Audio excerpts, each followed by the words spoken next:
She's a fantastic hero. You can choose to be a part of the meta and level her up, or you can choose to counter the meta and level up her counter heroes instead. It's only a game. Why you have to be mad?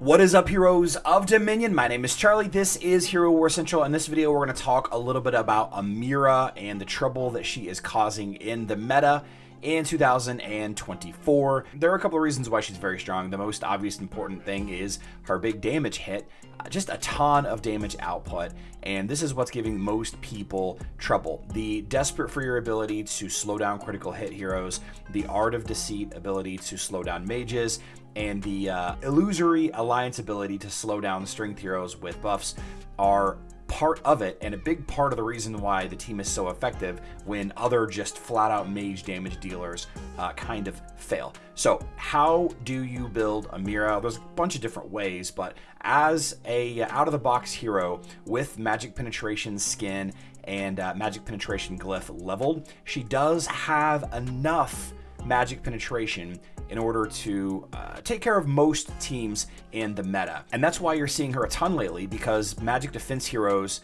heroes that provide an artifact weapon boost to magic defense, there aren't many. I think there's only 6, and of those 6, most of them aren't used day to day. The most popular ones that I see a lot that I would probably recommend people use are a hero like Maya or Thea, who is another healer choice that maybe not at the top of your list of healers, but still a very strong healer nonetheless, provides that magic defense artifact weapon. Additionally, you have the ability to use heroes to block magic defense. To increase your magic defense. First, and the one that's probably the closest in my heart, is Faceless with Spell Expert. Passive increases the team's magic defense. And then you have Cornelius, who puts the protective dome up, increasing your magic defense for a little bit. Now, these are obvious counters to such a hero, but they're just not seen very often. You don't see them a ton, and that's why Amira is so prevalent. Now, there are 2 main styles of Amira teams: those that are relying just on her innate magic penetration, and those that require additional magic penetration if you do see one of those magic defense heroes on the enemy team. You'll pair Amira with a hero like Arachne, which is one of the early combos. Amira Arachne. Arachne does a great amount of stuns controlling the enemy team, allowing your Amira enough time to cast her ability, but the bonus magic penetration that Arachne adds to your team is absolutely fantastic. The new hero Polaris is also a very, very common sight with Amira. You have a good amount of damage output from Polaris, as well as this magic penetration artifact. And if you're going up against the team that doesn't have a magic defense artifact or a magic defense boost like Faceless or Cornelius, then most of the teams are opting to go with just Nebula instead. Nebula boosted Amira, very often seen with Heidi. Heidi can counter some physical attacking heroes via his dodge artifact weapon, right?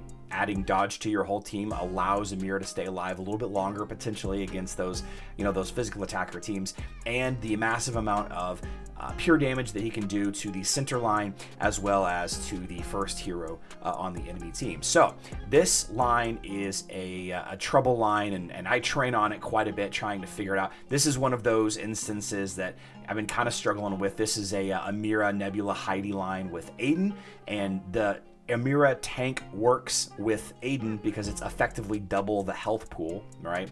And then there's the other style. And then there's kind of the other style where you add in a tank in front of Amira. In those instances, you don't necessarily need to have Aiden. You can just use any other healer, or in the case of this team, no healer at all, which is, kind of fun if you ask me. And then you're also seeing a ton of teams using Amira where they're, like I said, they're using that Polaris or Arachne magic penetration to kind of boost the damage output. And for the most part, most of these teams, you take them all out the same way. I showed you this screenshot right here. This is not the most common Amira line. You have Leon in here for control instead of like a Polaris or like a Arachne or something like that. But as I said, adding in a hero like Faceless to provide that magic defense, or just a fast damage attacking team. This team right here is very, very weak to fast damage. Really, really, really fast non-crit damage. Obviously, you have Amira that makes all crits kind of miss. if the wish goes up there. What I like about Faceless is it exposes Amira in this instance and provides your whole team with magic defense. Faceless isn't one of those heroes that a lot of people has leveled up, but I know that a lot of people are leveling Corvus Morgan and Fafnir. I know that Kira is a super popular hero, and this line is going to take care of a lot of the Amira teams that has a tank to expose that Amira, right? Expose the Amira using Faceless as power throw, and then just the damage output to finish her off. And you can see here a good amount of wins just across the board. It's a very strong team there. And then if you are seeing the Amira tank line, you're just gonna kind of want to kill her. You don't need Faceless to expose her in the first position because she's already in the first position, but it is kind of fun to use Faceless to move her out of first position so Aiden stops healing her and heals probably Nebula instead. Though Nebula is pretty juiced as well, very hard to kill whenever you do that. So, it's not as recommended. In those instances, what I do is I kind of drop Faceless for Jorgen, just a little bit more, energy management for that front line, and a hero that you don't have to invest a ton in. And that's the important thing, is you don't have to invest a ton into Jorgen to make him work. And the queen, if you will, or the king of tank killers is Qing Mao. Now, Qing Mao is the original tank buster. She's the original first position killer, but Iris was added recently, and she's pretty strong as well. The thing about Iris is she takes a little while to get going, whereas Qing Mao with a Kane pet can ult and do large chunks of damage very quickly, adding armor penetration to Kira. And, of course, Fafnir needs to land on one or the other. Either one, it tends to be, a win, kind of either way. You're often going to lose your Qing Mao in this fight to Heidi. Heidi's damage output is a lot to that front line. You can't really afford to have a healer whenever you're going up against some of these Amira teams because it's just too slow of a team, and that's kind of what I use. I kind of want to level up Qing Mao now to use her a little bit more. And by the way, she has one of the coolest skins in the game for what it's worth, I suppose. Now, if you don't have Kira or Qing Mao leveled up, I would probably recommend trying to let somebody else in your guild take the Amira team. Of course, if you're going up against a Clash of Worlds team or a Guild War team that has nothing but Amira lines, then you're just going to have to try to make the best of it. Here's that skin real quick. I want to show you the skin. I love this skin. That's great. It's so funny. And then her ultimate is like an orange tiger from Calvin and Hobbes instead of using her her dragon ability Qinglong. It's pretty nice. But if you have to absolutely go up against Amira and you don't have those heroes, that Kira hero, the Qing Mao, or other frontline heroes, you're going to want to use high health heroes, and preferably not heroes that do critical hits. Zhu is one of the good ones. The thing about Zhu is he is not an agility based hero, so uniquely qualified to get past Amira's Desperate Fury. Amira grants a wish to enemies with the agility main stat, so Zhu still does work there. And you're going to want to look at heroes that have magic defense artifacts. If you have any of those leveled up, I mentioned, Maya, Thea, you've got Peppy, and a few others.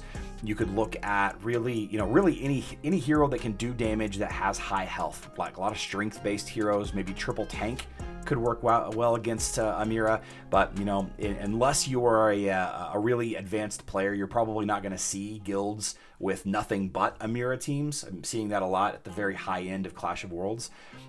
But just go ahead and fight those weak Dante lines. Go ahead and fight the Zhu lines or the Kark lines or whatever, and leave the Amira lines to those that have Kira and Qing Mao and a couple of those other fast attackers, frontline, whatever, leveled up. So let me know in the comment section down below how you counter Amira teams. If it's similar or different, then I'd love to hear it. Can't wait to hear what everybody has to say about their experiences with Amira. She's a fantastic hero. You can choose to be a part of the meta and level her up, or you can choose to counter the meta and level up her counter heroes instead.